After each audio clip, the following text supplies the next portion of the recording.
Pagi hari ini saya bawa tema khotbah Allah di pihak kita. Katakan bersama saya, Allah di pihak kita. Allah di pihakku. Amin ya.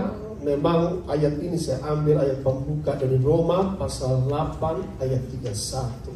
Sama-sama kita akan baca Roma pasal 8 31b 3 2, 1. Jika Allah di pihak kita, siapakah yang akan?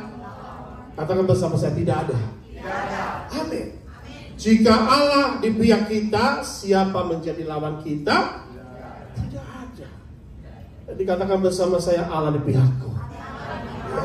Kalau Tuhan di pihak kita, tidak ada yang menjadi lawan kita. Ini ayat harus kita pegang, bahwa Tuhan ada di pihak saudara. Amin. God is for us. Jika Allah di pihak kita, Tuhan di pihak kita, tidak ada masalah ataupun tantangan ataupun musuh yang dapat menjadi suatu ancaman bagi kita. Makanya kalau kita melihat bagaimana bangsa Israel dengan penyertaan Tuhan, mereka boleh menyeberang Laut Merah walaupun mereka dikejar oleh tentara Firaun, ya. Begitu banyak yang mengejar dengan pasukan berkuda, dengan senjata, pedang, tombak, dan mereka tidak punya senjata apapun. Tetapi karena Allah beserta mereka, maka mereka menjadi tak terkalahkan, undefeated. Mereka menjadi untouchable, tak tersentuh. Kalau Tuhan ada di pihak kita, engkau adalah orang yang untouchable, katakan amin. Ya, I am untouchable, katakan aku tak tersentuh. Ya, I am untouchable. Ya, jika Allah di pihak kita, maka engkau tak tersentuh, tak terkalahkan, untouchable and undefeated. Kenapa? Karena Tuhan beserta kita. Karena Tuhan ada di pihak kita. Katakan amin. Bukan cuma beserta, tapi Dia ada di pihak kita. Benar atau salah, Dia ada di pihak kita. Wah, itu luar biasa. Amin. Tuhan ada di pihakmu. Amin. Itulah luar biasa, Tuhan ada. You are untouchable, you are undefeated. Kenapa? Karena Allah yang berperang bagi kita. Amin. Musuh-musuhmu boleh banyak, seperti bangsa Israel gak sanggup mereka. Bagaimana mengalahkan tentara? Mereka hanya oma-opa, lalu cuman anak-anak, ya kan, bawa kambing domba, ya gak punya senjata, gak punya pasukan perang, gak punya apa-apa, katakanlah. Tapi kita punya Tuhan yang hebat, katakan amin. Kalau punya Tuhan yang hebat, Tuhan yang berperang, sehingga apa yang terjadi? Ada tiang awan, ada tiang api, ada tidak bisa mereka menyentuh umat Tuhan. Lalu ada badai, ya, lalu digoyanglah itu tentara-tentara Mesir, keretanya nggak bisa maju ke depan. Nah, itu karena Tuhan yang berperang, ya. Kalau Allah di pihak kita, engkau untouchable, engkau undefeated karena Allah yang berperang bagi kita. Nah, kita bisa melihat di situ ada Laut Merah. Bagaimana laut itu, bagaimana mereka mau melewati laut yang dalam itu. Lalu kita bisa melihat Tuhan buka jalan di tengah-tengah laut menjadi daratan. Artinya apa? Jika Allah ada di pihak kita, hari ini saya mau kasih tahu kepada saudara, jalan buntumu menjadi jalan keluar. Tuhan akan buka jalan bagimu. Katakan bersama saya, Tuhan akan buka jalan bagiku. Beri tepuk tangan yang meriah bagi Allah kita. Ini firman hari ini buat saudara. Kalau saudara sedang mengalami jalan buntu, saudara sedang mengalami kesukaran, seperti tidak ada jalan, hari ini Allah ada di pihakmu. Dia akan buka jalan bagimu. Dia akan berperang bagimu seperti Dia berperang bagi umat Tuhan, ya, pada saat itu bangsa Israel ketika keluar dari Mesir. Ya, bahkan juga bukan apa, Dia akan menenggelamkan musuh-musuh kita, seperti dibuka jalan bagi umatnya. Mereka nyebrang sampai ke tempat aman, tapi musuh-musuh itu, ya, ketika mereka mengejar, ditenggelamkan, ya. God will drown your enemies. Tuhan akan menenggelamkan musuh-musuhmu. Bahkan bukan cukup Tuhan ditenggelamkan, God will block your enemies from attacking you. Tuhan akan memblok musuh-musuhmu tidak menyerangmu. Katakan amin. Seperti Bileam diblok oleh malaikat Tuhan, tidak bisa serang. Karena apa? Tuhan ada di pihak kita. Katakan amin. Tuhan ada di pihakku. Katakan bersama saya, Tuhan ada di pihakku. Ini harus saudara perkatakan setiap hari. Katakan amin.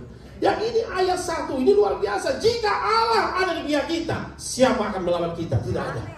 Kalau Allah ada di pihakmu, iblis tidak mempan atasmu. Katakan amin. Gak perlu takut, namanya setan, ya kan, atau musuh apapun, ya. Karena dia akan menenggelamkan musuh kita. Dia buka jalan. Bukan cuma itu, dia tidak akan membiarkan kita ditindas atau dianiaya lawan kita. Katakan amin. Karena Tuhan beserta kita, ya. Musuh-musuhmu, biarlah Tuhan yang mengejar musuh-musuhmu. Dan Tuhan sendiri yang menenggelamkan yang berperkara, ya. Bencana, malapetaka, celaka akan menimpa orang fasik, orang-orang berdosa, tentara Mesir itu. Tetapi dengan baik-baik, bencana, malapetaka, celaka tidak akan menimpanya Tuhan. Di Palu waktu terjadi yang gempa bumi, tsunami, saudara. Waktu saya ke sana, ada satu tempat namanya rumah doa, gereja Tuhan. Rumah doa itu katakanlah padahal dekat laut. Yang lain kena tsunami, yang lain itu sampai masuk ke dalam. Tapi itu bisa berhenti, saudara. Lautnya itu airnya berhenti depan rumah doa. Dan rumah doa pun tidak ada yang runtuh, tidak, bangunannya tetap utuh. Bahkan dari situlah menjadi kesaksian, sekarang menjadi gereja besar. Karena di mana ada gereja Tuhan, di situ ada perlindungan Tuhan. Beri tepuk tangan yang meriah bagi Allah kita. Umat Tuhan pasti dilindungi Tuhan, katakan amin. Itulah kita bisa melihat bahwa bencana malapetaka bisa menimpa orang-orang yang berdosa, tapi anak Tuhan dipagari dan dilindungi. You are no longer slave to sin and Satan. Engkau bukan lagi menjadi budak atas dosa dan iblis, ya. Mari next slide, kita akan baca sama-sama Mazmur 124 ayat 1 sampai 5 bergantian. Saya mulai dari ayat 1. Jikalau bukan Tuhan yang memihak kepada kita, biarlah Israel berkata demikian. Ayat 2, mari saudara. Jikalau bukan Tuhan yang memihak kepada kita, maka mereka telah menelan kita hidup-hidup ketika amarah mereka menyala-nyala terhadap kita.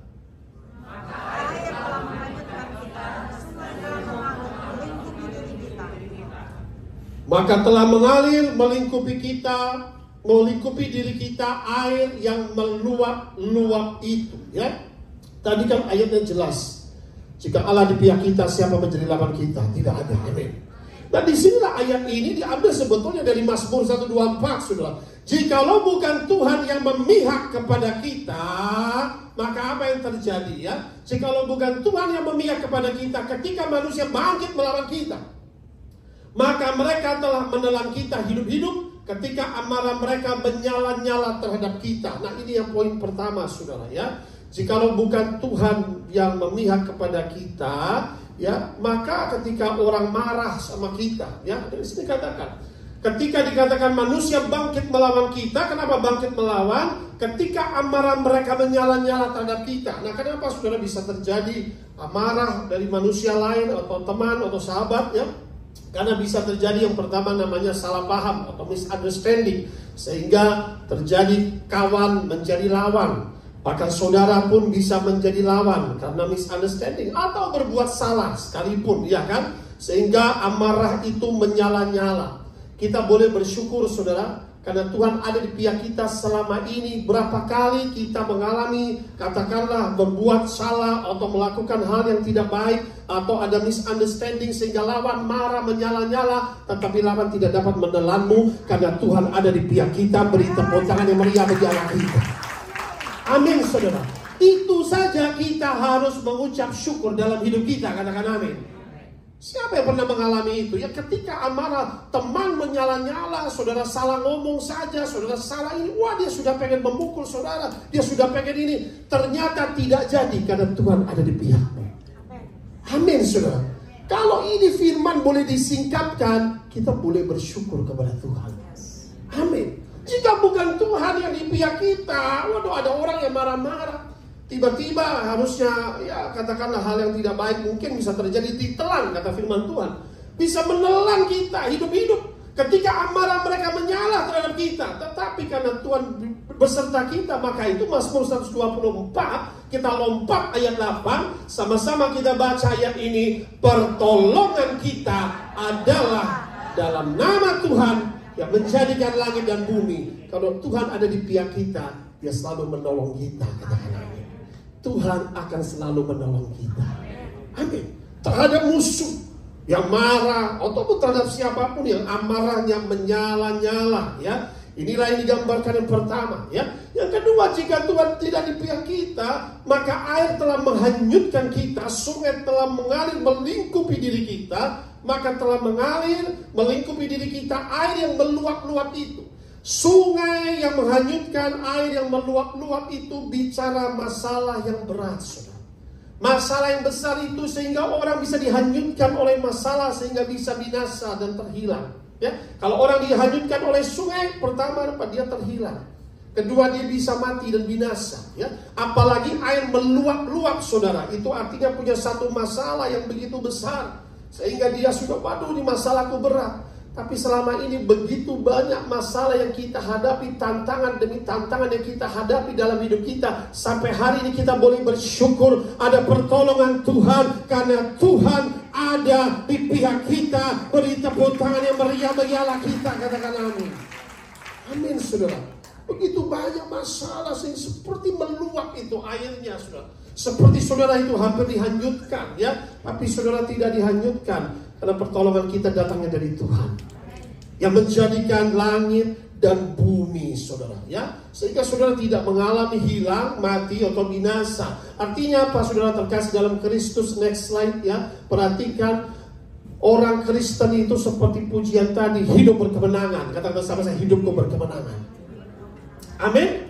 Ya, orang Kristen bukanlah orang tanpa masalah atau tanpa musuh. Dengar baik-baik. Amin. Orang Kristen bukanlah orang yang hidupnya tanpa masalah atau tidak punya musuh. Tetapi orang Kristen berkemenangan atas masalah dan musuh yang percaya. Beri tepuk tangan yang meriah bagi Allah kita. Amin. Katakan di sampingmu, hidup kita berkemenangan.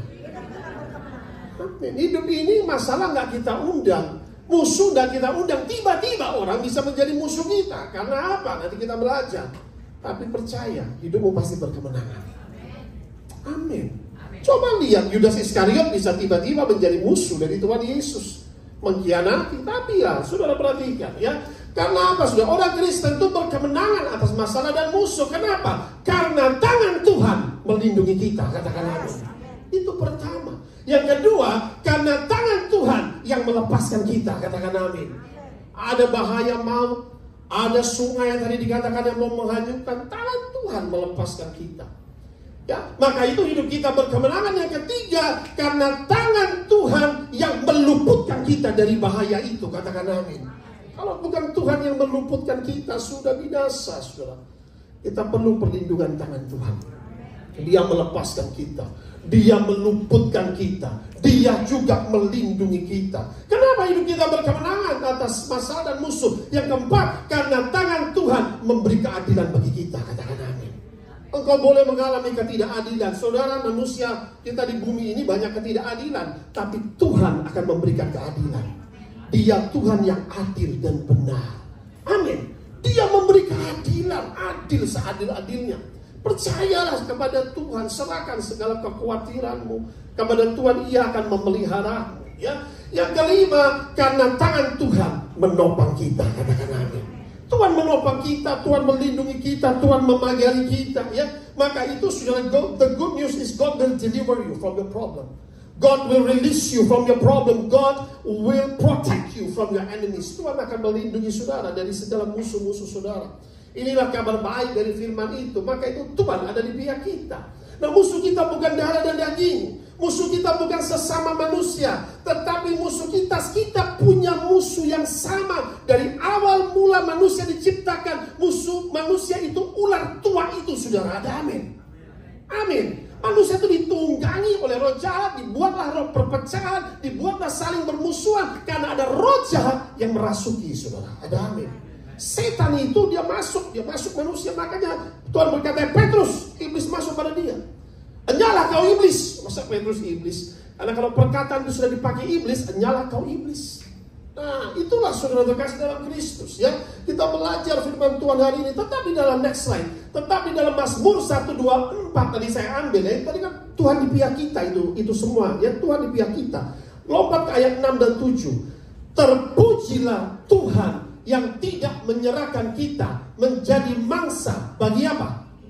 Gigi mereka. Gigi terjemahan adalah taring, saudara. Taring itu seperti taring singa. Sama-sama kita baca ayat 7. Jiwa kita terluput seperti apa?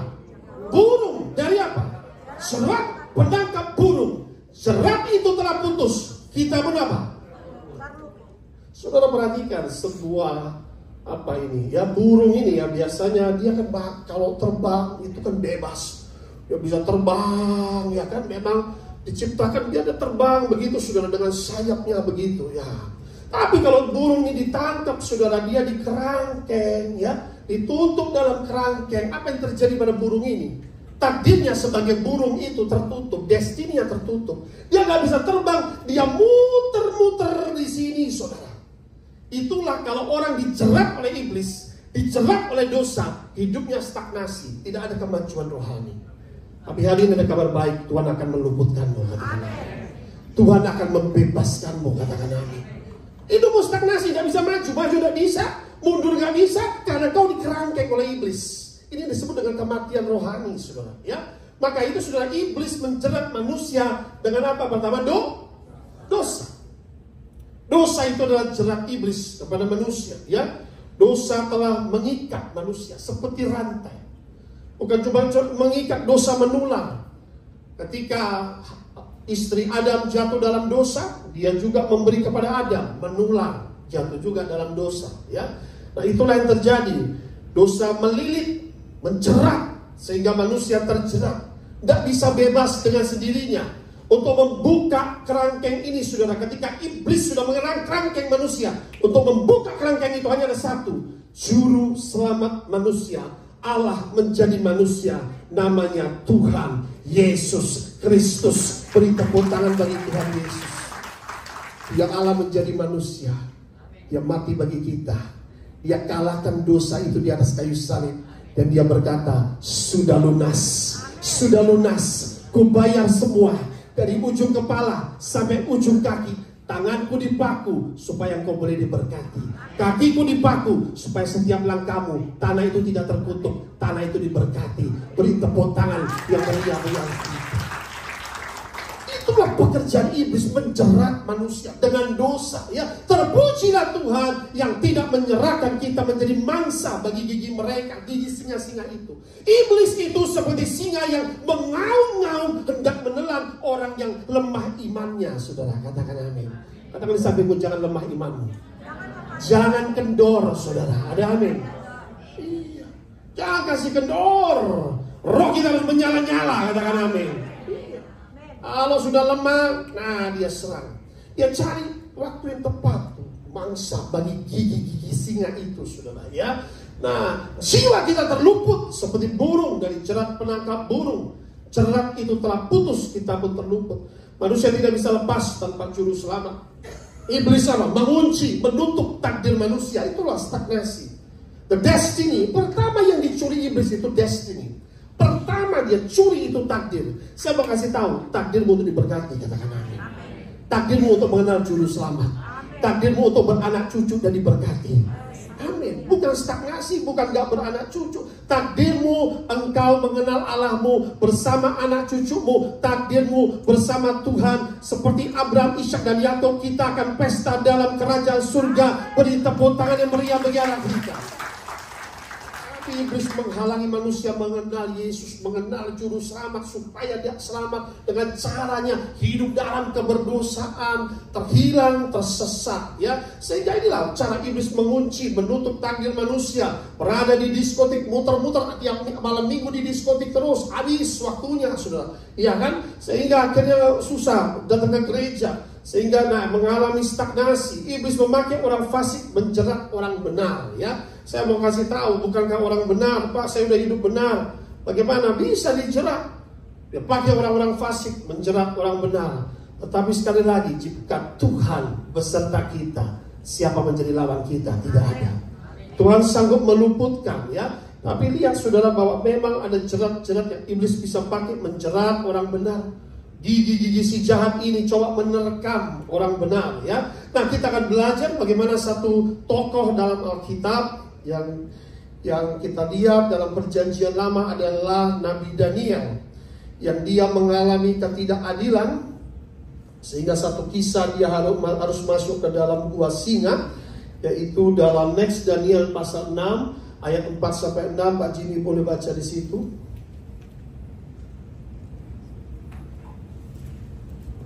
Daniel 6 ayat 4-6, demikian bunyinya. Maka Daniel ini melebihi para pejabat tinggi dan para wakil raja itu, karena ia mempunyai roh yang luar biasa, dan raja bermaksud untuk menempatkannya atas seluruh kerajaannya. Kemudian para pejabat tinggi dan wakil raja itu mencari alasan dakwaan terhadap Daniel dalam hal pemerintahan, tetapi mereka tidak mendapat alasan apapun atau sesuatu kesalahan, sebab ia setia dan tidak ada didapati sesuatu kelalaian atau sesuatu kesalahan padanya. Maka berkatalah orang-orang itu, kita tidak akan mendapat suatu alasan dakwaan terhadap Daniel ini kecuali dalam hal ibadahnya kepada Allahnya. Haleluya. Ya, ini adalah kisah mengenai Daniel yang mana diluputkan oleh Tuhan dari jerat iblis itu. Kita mencatat Daniel pasal 6 ayat 4-6. Maka Daniel ini melebihi para pejabat tinggi dan para wakil raja itu. Di sini kita akan mendapat gambaran Daniel diangkat oleh raja ini, saudara, ya. Raja yang mengangkat Daniel di sini adalah Raja Darius.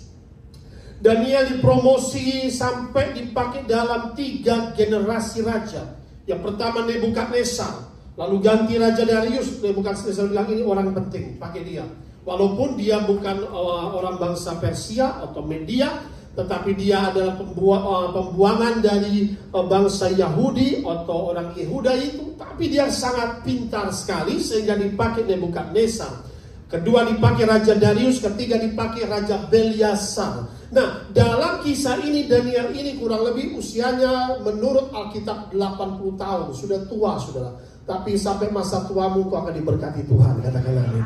Nah, saudara perhatikan, Daniel ini melebihi para pejabat tinggi dan para wakil raja itu. Nah, posisi Daniel ini melebihi para pejabat tinggi dan para wakil raja. Mungkin kalau zaman sekarang itu wakil presiden, gitulah, ya. Paling tinggi, saudara. Dia memiliki jabatan paling tinggi. Apapun mau dilakukan harus tanya Nabi Daniel itu. Dia dipercaya oleh raja itu, ya. Melebihi para pejabat tinggi dan para wakil raja. Karena apa? Sama-sama kita baca. Karena ia mempunyai roh yang luar biasa. Amin. Kenapa dipakai? Karena Roh Kudus ada padanya. Amin. Karena dia mempunyai roh yang berbeda, roh yang luar biasa. Maka itu kita tahu kisah Daniel, dia bisa mengartikan mimpi dan penglihatan. Sehingga 3 generasi raja pakai dia. Dia mempunyai hikmat yang luar biasa, kebijaksanaan luar biasa. Lebih dari ilmu-ilmu ahli jampi di situ, lebih dari ahli-ahli nujum. Nah, itu bisa dia mengartikan segala sesuatu. Sehingga setiap kerajaan dipegang Nabi Daniel itu, kerajaan itu aman, tentram, dan makmur, saudara. Ya, maka itu dia diperlukan oleh raja-raja. Ia mempunyai roh yang luar biasa. Ini teringat ketika Yesus berkata sama saya, waktu Tuhan pakai saya, dia menepuk pundak saya 3 kali. Aku Yesus Kristus berkata padamu, engkau hamba Tuhan. Titel saya pada saat itu, hamba Tuhan, akan dipakai luar biasa 3 kali. Sebelum itu Tuhan bicara sama istri saya, I will use your husband tremendously. Saudara, maka itu sampai hari ini Tuhan benar. Saya bilang Tuhan itu bukan Allah yang dusta, dia Allah yang hidup.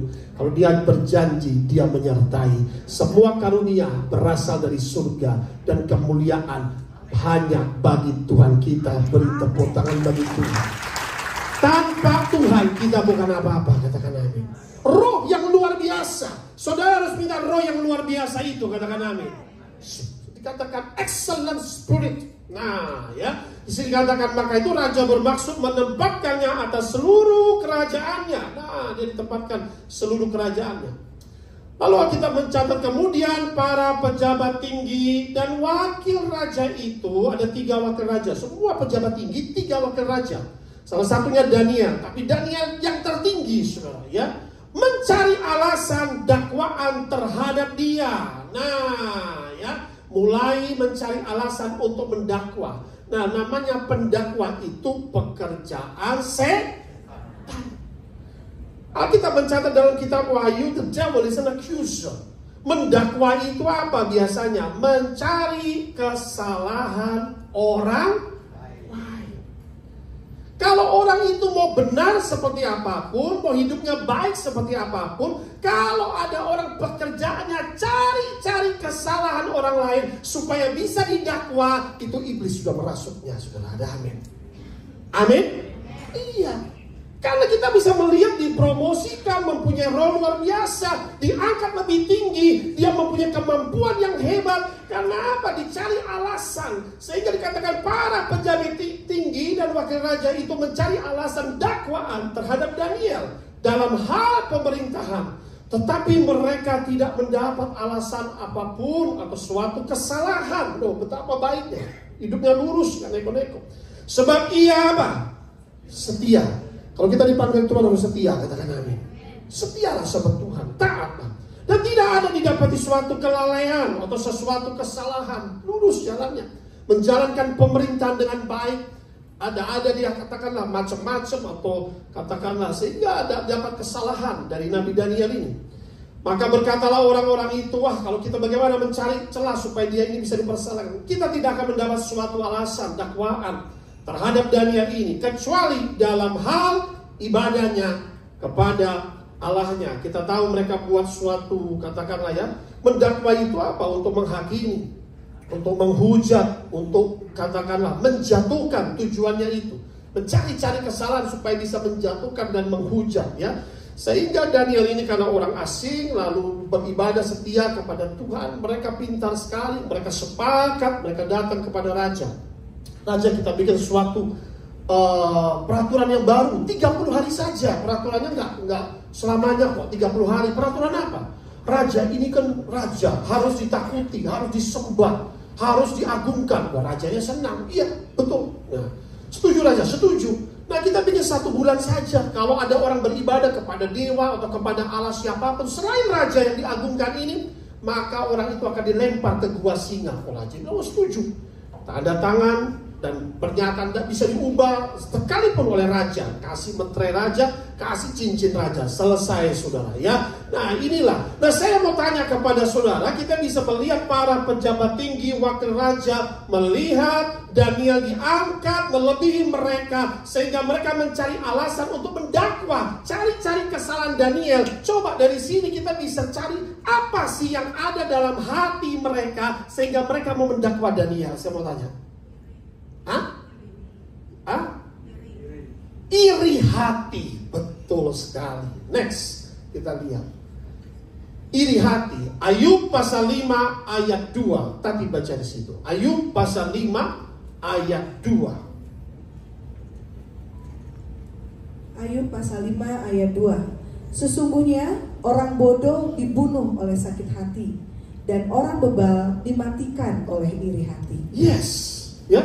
Alkitab mencatat orang yang sakit hati adalah orang bodoh. Makanya hidupmu jangan pernah sakit hati, katakan amin. Lepaskan rasa sakit hati, kita rugi sendiri. Kita mikirin orang itu, kita sakit hati, nggak mati-mati orangnya begini. Saudara, urusan pembalasan adalah hak Tuhan, katakan amin. Saudara jangan punya sakit hati, rugi saudara sakit hati. Karena kita mencatat demikian, sesungguhnya orang bodoh akan dibunuh oleh apa? Sakit hati. Dan orang bebal dimatikan oleh apa? Maka itu jangan bebal, katakan amin. Jangan bebal dan jangan bodoh. Iri hati itu siapa? Kita bisa melihat Kain, saudara, membunuh adiknya sendiri Habel. 5 kali Alkitab mencatat mengenai dosa iri hati. Envy, jealous. Dan karena dosa iri hati orang bisa membunuh sesamanya. Mari jaga hati kita, katakan amin. Orang boleh mereka-reka yang jahat, Tuhan akan mendatangkan kebaikan. Beri tepuk tangan yang meriah bagi Allah kita. Mereka yang jahat, ya. Orang boleh menggali lubang buat kita untuk jatuh dalam lubang itu. Orang yang menggali lubang akan jatuh sendiri dalam lubang itu. Itu kata Alkitab. Orang boleh memasang jerat supaya orang itu masuk dalam jerat. Alkitab mencatat Mazmur 35 ayat 8. Orang itu akan masuk tertangkap oleh jerat itu dan musnah, binasa. Maka itu sudah perhatikan di sini ya. Tinggalkan sakit hati, tinggalkan panas hati, karena hanya akan membawa kepada kejahatan dan upahnya adalah kutukan dan maut, saudara. Ada amin. Waktu sakit hati, Kain, aduh kok Habel diterima persembahannya, kok aku gak diterima. Nah ya, dia mulai panas hati. Kenapa hatimu panas? Kenapa mukamu muram? Kalau kamu tidak berseri, dosa intip depan pintu. Dia tidak peduli, dia gak mau dengar peringatan Tuhan. Oh, dia mau dikuasai hati yang panas dan iri hati. Tikam, saudara. Dan saya kasih tahu, kadang-kala seringkali orang yang iri hati, dia tidak sadar bahwa hidupnya itu iri hati, saudara. Ada amin. Ada iri hati. Iya kan, seperti orang Farisi yang iri hati dengan Tuhan Yesus. Ya, apapun yang Yesus lakukan akan salah di mata orang Farisi, karena iri hati. Makanya orang Farisi itu selalu cari-cari kesalahan Tuhan. Ya, apapun benarnya Yesus lakukan di mata orang Farisi salah. Ya, jadi inilah kalau kita berhadapan dengan orang iri hati, nah ini berbahaya. Dan Alkitab mencatat Saul iri hati dengan Daud. Karena Alkitab mencatat ketika orang memuji, ya, wah, Saul mengalahkan beribu-ribu, tapi Daud berlaksa-laksa ratusan ribu. Dia mulai mendengki kepada Daud.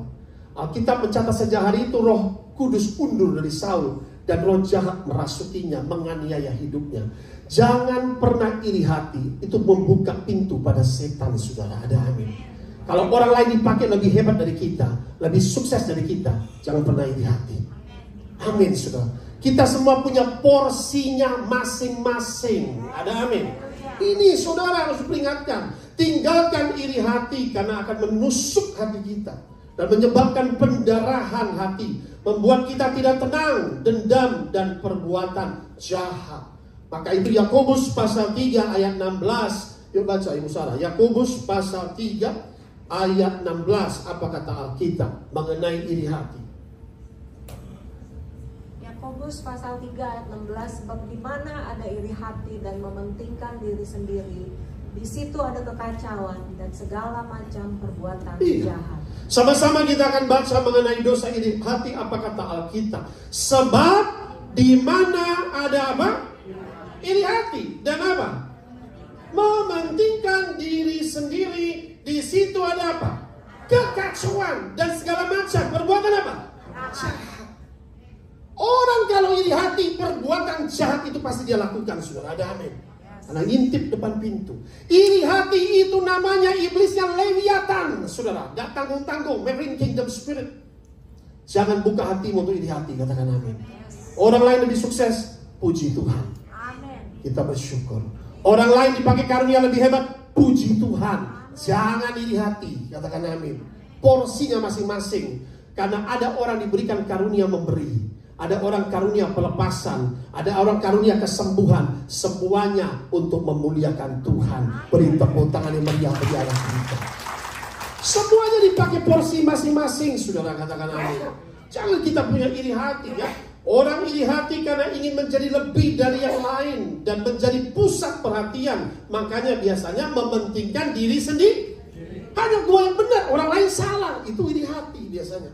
Kenapa gua juga gak seperti itu? Iya kan? Orang iri hati karena tidak mau melihat orang lain lebih hebat atau lebih berhasil dari dia. Itu saudara orang iri hati, ya.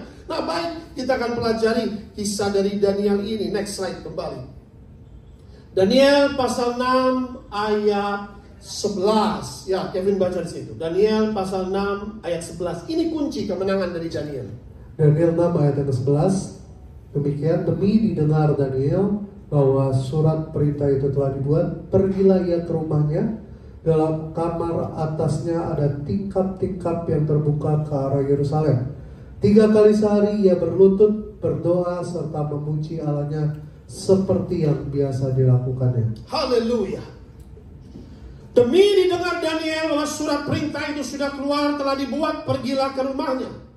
Dia baca surat ini. Waduh, siapa yang tidak menyembah raja, menyembah Allah yang lain atau Tuhan yang lain, ditangkap, dilempar ke gua singa. Wah, bisa nggak dia tidak setia? Apa yang dia lakukan? Kuncinya sama, satu saudara. Dia masuk ke rumahnya, dia masuk ke kamar atasnya. Ada tingkap-tingkap terbuka arah Yerusalem. Ini kuncinya. 3 kali sehari pertama ia berlutut. Amin. Kalau engkau sudah mengalami kesukaran, kalau engkau sudah mengalami kesulitan, kalau engkau sudah mengalami ancaman, kalau engkau sudah mengalami bahaya dari musuh, satu, waktu engkau berlutut, di situ adalah kemenanganmu. Katakan, dia berlutut, dia berdoa, saudara. Katakan amin. Berapa kali? 3 kali. Sehari dia lakukan itu dengan setia. Ya. Berlutut, berdoa, ketiga memuji Allahnya. Amin. Rendahkan dirimu kepada Tuhan, berdoa kepada Tuhan, pujilah Tuhan. Mulut kita harus memuji Tuhan dengan puji-pujian. Di gereja saja tidak cukup, saudara. Amin. Lakukan ini. Daniel itu ada ancaman. Nabi Daniel. Oh, dia ini orang berkenan di hadapan Tuhan, orang baik loh, saudara. Orang lempeng, orang lurus gitu. Tiba-tiba ada pencobaan yang luar biasa, saudara. Kalau dia nggak boleh berdoa, dia bilang, sudah, kalau mau mati, ya mati aja. Tapi aku akan tetap setia dengan Tuhan. Dia setia dalam pemerintah, dia setia dengan Tuhan, ya. Nah, seperti biasa, ya. Maka itu hanya dekat Tuhan ada kekuatan. Hanya dekat Tuhan ada ketenangan. Saudara, tetap dia dekat dengan Tuhan, ya, karena hanya dekat Tuhan ada kekuatan. Yesus pun berdoa. Bisakah kau berdoa, murid-murid? 1 jam saja, terus dia berdoa. Besok hari dia sudah tahu, dia akan diserahkan, dicambuk, dianiaya. Dia sudah lihat itu semua. Bapa, kiranya cawan ini aku lalui, tapi bukan kehendakmu yang terjadi, namun kehendakmu. Katakan amin. Dia berdoa berlutut, saudara. Yesus saja mengajar berdoa berlutut. Waktu kau berlutut, kamu merendahkan dirimu kepada Tuhan. Amin. Rendahkan dirimu kepada Tuhan, berlutut, berdoa, memuji Allah. Ini 3 hal harus kita lakukan. Ketaatan dan kesetiaan Nabi Daniel membuat Daniel berkenan kepada Tuhan.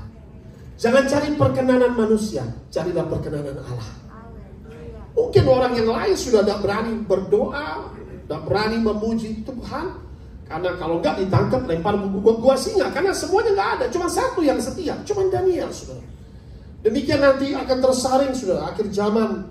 Waktu masa antikristus, orang suruh pakai tanda di dahi atau tanda di tangan itu, saudara, ya, tangan kanan atau dahi. Saya percaya sebelum itu Yesus sudah menjemput kita di awan-awan kemuliaan, ya, katakan amin. Tapi yang bagian tertinggal tetaplah setia sampai mati. Amin. Nah, itulah karena apa? Kalau tidak setia, karena ya memang akan ada kerajaan antikristus itu, ya. Maka itu hati-hati. Seperti Daniel ini setia kepada Tuhan, membuat Daniel berkenan kepada Tuhan. Nah, dia adalah orang benar, tapi dia juga bisa mengalami masalah dan dijerat musuh. Ini loh, dia dijerat, saudara. Orang tidak salah, tapi dia dijerat, ya. Tapi sekali lagi, pertolongan kita hanyalah dari Tuhan menjadikan langit dan bumi. Berdoa itu ada kuasa, saudara. Memuji Tuhan ada kuasa, katakan amin. Berdoa, memuji Tuhan. Dan dikatakan dilakukan 3 kali. Yesus berdoa, memuji Tuhan. Alkitab mencatat Paulus dan Silas waktu berada di penjara. Mereka diikat di belenggu. Apa yang mereka lakukan? Mereka hanya memuji Tuhan. Terjadi gempa bumi yang luar biasa. Belenggunya terputus, pintu penjara terbuka. Apapun masalahmu, apapun bebanmu, waktu engkau memuji dengan sungguh-sungguh, saudara, semua masalahmu, bebanmu yang melilitmu akan terlepas. Berita buat tangan yang meriah berilah kita. Memuji itu penuh hati memuji, katakan amin. Jangan, oh karena saya punya suara yang indah. Tuhan gak cari suara indah seperti Lucifer, suaranya indah dilempar dari surga. Tuhan cari hati yang memuji. Daud mempunyai hati memuji. David was a man of God's heart. He had a heart to worship. Hati kita dilihat oleh Tuhan, katakan amin. Hati yang memuji, berkenan Tuhan, urapan Tuhan hadir. Itulah saudara terkasih dalam Kristus. Maka itu kita bisa melihat the key of victory. Bow down on your knees, pray and worship God. Ya, next slide, saudara. Nah, disinilah Daniel pasal 6 ayat 17. Sesudah itu raja memberi perintah. Diambillah Daniel dan dilemparkan ke dalam gua singa, terpaksa, ya. Berbicara raja kepada Daniel, Allahmu yang kau sembah dengan tekun, dialah kiranya yang melepaskan engkau. Saudara, waktu raja datangi, raja, di kerajaan kami ada satu yang melakukan tidak menyembahmu. Siapa yang orangnya? Daniel. Aduh, sedih sekali raja. Alkitab mencatat dia 1 hari tunda dulu. Dia cari jalan keluar untuk membatalkan. Tapi besoknya mereka sepakat, gak bisa raja, jangan tarik omongan, ini kan sudah ditandatangan, gak bisa dicabut sekalipun oleh raja. Aduh.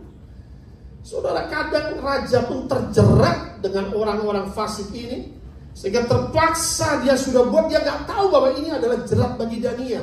Nah, raja yang mengangkat Daniel, raja yang sangat sayang kepada Daniel, dengan terpaksa raja yang sama melempar dia ke gua singa. Manusia mengangkatmu, memuliakanmu, tapi besok dia bisa menusukmu dan melemparmu. Tapi sekali Tuhan mengangkatmu, dia akan setia mengangkatmu lebih lagi dalam kemuliaan demi keputusan yang berjalan kita.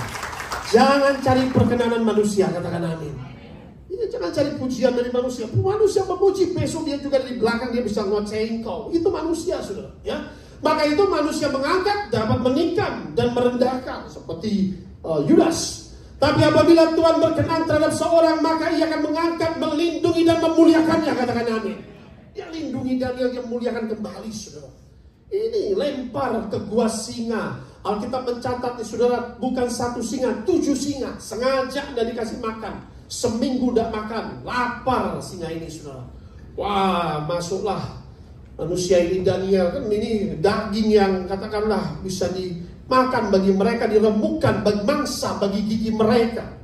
Terpujilah Tuhan tidak menyerahkan kita mangsa bagi gigi mereka, katakan amin. The devil is an eater of flesh and drinker of blood. Iblis itu pemakan daging dan peminum darah. Itu tercatat dalam Alkitab, ya, seperti vampire yang minum darah. Ya, eaters of flesh and drinkers of blood. Ini sudah terkasih dalam Kristus, ya. Maka itu sudah kita bisa melihat pertolongan Tuhan yang luar biasa. Kita akan selesaikan khotbah ini terakhir, kita akan baca sama-sama bergantian. Saya mulai dari ini ayat 20 sampai 25. Ayat 20. Pagi-pagi sekali ketika fajar menyingsing, bangunlah raja dan pergi dengan buru-buru ke gua singa. Ayat 21. Mari saudara.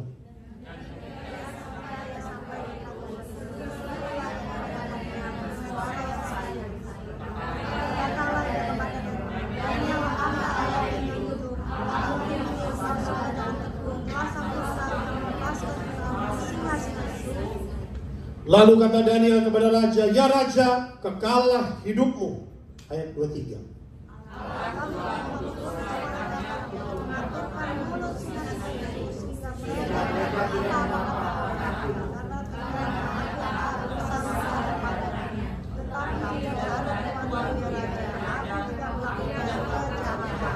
Yes. Ini saudara, ini hal yang mujizat yang sangat luar biasa, ya. Pagi-pagi sekali ketika fajar menyingsing, Alkitab mencatat raja itu tidak makan, berpuasa, dia sudah nggak manis makanan di meja, dia nggak panggil biasa tarian dayang-dayang, semua nggak usah lah, dia sudah sendiri saja. Ya, pagi-pagi fajar menyingsing langsung, kalau kita kira-kira jam 5 pagi lah, langsung dia datang, dia sedih sekali, masuklah dia buru-buru ke gua singa. Nah, dekat itu dia berseru, ya, dengan suara yang sayu. Berarti dengan dia pikirnya sudah mati lah. Tapi dia coba. Daniel, hamba Allah yang hidup. Kita menyembah Allah yang hidup, katakan amin. Beri tepuk tangan bagi Allah. Daniel, walaupun dia sayu sedih, hamba Allah yang hidup. Allahmu yang kau sembah dengan tekun, telah sanggupkah ia melepaskan engkau dari apa? Singa-singa itu. Banyak singanya, saudara. Minimal 7. Tiba-tiba ada suara dari gua itu yang ditutup, saudara. Itu saudara, gua itu saudara ini hanya langsung masuk, ditutup aja bisa diintip, saudara. Nah, dari itu dari atas, gua itu di bawah begitu, saudara, ya. Jadi kalau sudah masuk selesai, saudara, ya. Lalu dia berkata, ya raja kekal hidupku, Allahku telah mengutus malaikat-malaikatnya mengatupkan mulut singa-singa itu, sehingga mereka tidak mengapa-apakan aku. Saudara, itulah singa-singa yang harusnya mau menerkam. Tuhan akan membungkam musuh-musuhmu. Katakan amin. Semua fitnahan yang dilontarkan, tuduhan dakwaan atasmu akan dinyatakan salah, sebab Tuhan adalah kebenaranmu. Beri tepuk tangan yang meriah-meriah. Mereka mulai memfitnah, mereka akan dibungkam oleh Tuhan. Katakan amin. Iya, Daniel mengalami masalah ini. Singa-singa sudah mulai tuduhan, dakwaan dilontarkan. Jangan jadi pendakwa, katakan amin. Jangan pernah jadi pendakwa, jangan menghakimi. Ingat Alkitab berkata demikian. Allahku telah mengutus malaikatnya. Orang benar pasti dikawal malaikat Tuhan, katakan amin. Malaikat-malaikat mengawal, berjaga-jaga di sekitar orang yang takut akan Tuhan. Terpujilah Allah Daniel ya.